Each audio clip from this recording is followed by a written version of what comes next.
চিকিৎসক নাৰ্ছৰ ভুলৰ বাবে লাখৰো অধিক শিশুৰ জীৱন আজি বিপদাপন্ন হৈ আছে। একাংশ দালাল এতিয়াও চৰকাৰী চিকিৎসালয়ত আছে। টকা নিদিলে এখন ট্ৰলিও আপুনি নাপায়। দালালে ওলোটাই ব্যক্তিগত খণ্ডৰ চিকিৎসালয়হে ৰোগীক পঠিয়ায়। এই কথা আমি কোৱা নাই বা সাধাৰণ কোনো মানুহে কোৱা নাই। এই কথা কৈছে খুদ মুখ্যমন্ত্ৰীগৰাকী।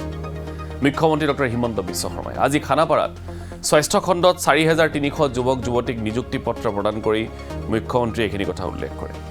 এই নিযুক্তি পত্ৰ প্ৰদান কৰি মুখ্যমন্ত্ৰীয়ে এফালে সকিয়নিও দিলে আৰু আনফালে উপদেশো দিলে নিযুক্তিপ্ৰাপ্তসকলক। অৱশ্যে তাৰ মাজতে কিছু ধেমালিও কৰিলে নৱনিযুক্তসকলৰ সৈতে মুখ্যমন্ত্ৰীয়ে। আজি আমি ৩,৪২০ গৰাকী প্ৰাৰ্থীক আমি নিযুক্তি দিম আৰু এই নিযুক্তি হোৱাৰ লগে লগে আমাৰ নিযুক্তি পোৱা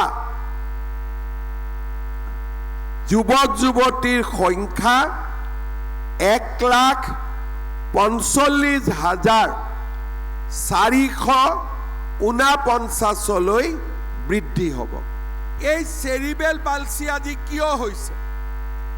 ডেলিভাৰীৰ সময়ত কৰবাত নহয় কৰবাত আমি কৰা ভুলৰ কাৰণে আজি অসমত হাজাৰ হাজাৰ ল'ৰা ছোৱালী চেৰিবেল পালচি ৰোগত আক্ৰান্ত হৈছে।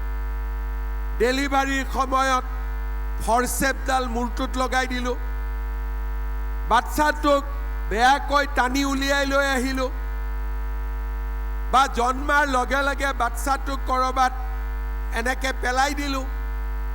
যিটো মৰমেদি থ'ব লাগে তাকে নকৰি তাক দূৰৰ পৰা পেলাই দিলোঁ, মূৰত আঘাত হ'ল। আমাৰ ভুলৰ কাৰণে আজি অসমত হাজাৰ হাজাৰ ল'ৰা ছোৱালী চেৰিবেল পালচি ৰোগত আক্ৰান্ত হৈছে। মই আমাৰ MD NHMক কৈছোঁ যে চেৰিবেল পালচি পেচেণ্ট হ'লে এই বাচ্চাটোৰ জন্ম ক'ত হৈছিল সেই হেল্থ চেণ্টাৰটোৰ নাম উলিয়াব লাগে আৰু কোন গৰাকী চিষ্টাৰে বা কোন গৰাকী ডক্তৰৰ হাতত এই পেচেণ্টটোৰ বাৰ্ড হৈছিলে নাৰ্ছগৰাকী আৰু ডক্তৰগৰাকীক মাতি আনি পেচেণ্টটোক দেখুৱাব লাগে। আমাৰ মেডিকেল কলেজত কেতিয়াবা কি হয়, মেচিন আছে কিন্তু বহুত কেইটা মেচিনত চাই থাকিবৰ কাৰণে বাচ্চাকেইটাক দিলে মই অলপ কষ্ট কৰি ঘূৰিব লাগিব। সেইকাৰণে আমি কি কৰোঁ, এটা মেচিনতে 2টা 3টা 4টালৈকে বাচ্চা তুলি দিওঁ।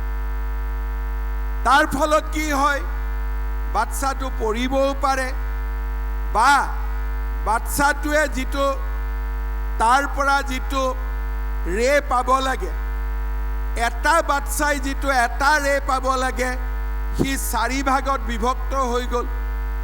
গতিকে জণ্ডিছ যদি এদিনত যাব লাগে 4 দিনলৈকে জণ্ডিছ থাকি গ'ল। আমাৰে মাজত কিছুমান মানুহ থাকে, এই আপুনি ইয়াত কিয় আহিলে, ইয়াত ভাল নহ'ব দেই, অমুক নাৰ্ছিং হোমত লৈ যাওক, তাতেহে ভাল পাব। আমাৰ মেডিকেলত ভাল কৰি সুবিধা নাই। আমাৰ মেডিকেলত যিমান যন্ত্ৰ পাতি ডক্তৰ যিমান আছে আন জাগাত ক'তো নাই। একাংশ কৰ্মচাৰীয়ে কেতিয়াবা কেতিয়াবা আন এথিকেল কাম কৰে।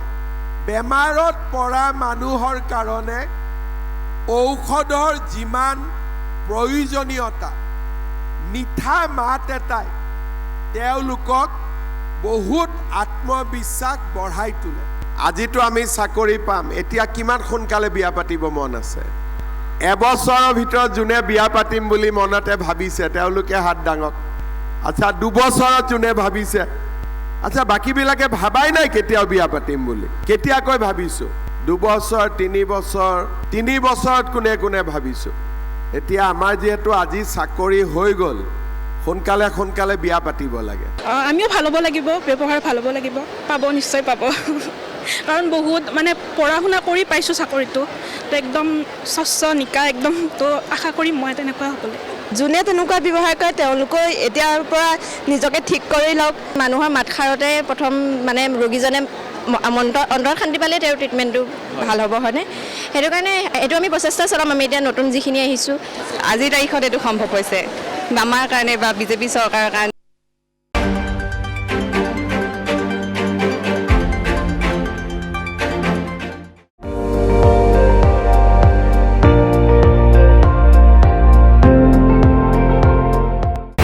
আপুনি চাই আছে ND24 সৰ্বশ্ৰেষ্ঠ নহয় সৰ্বোত্তমৰ দৌৰণ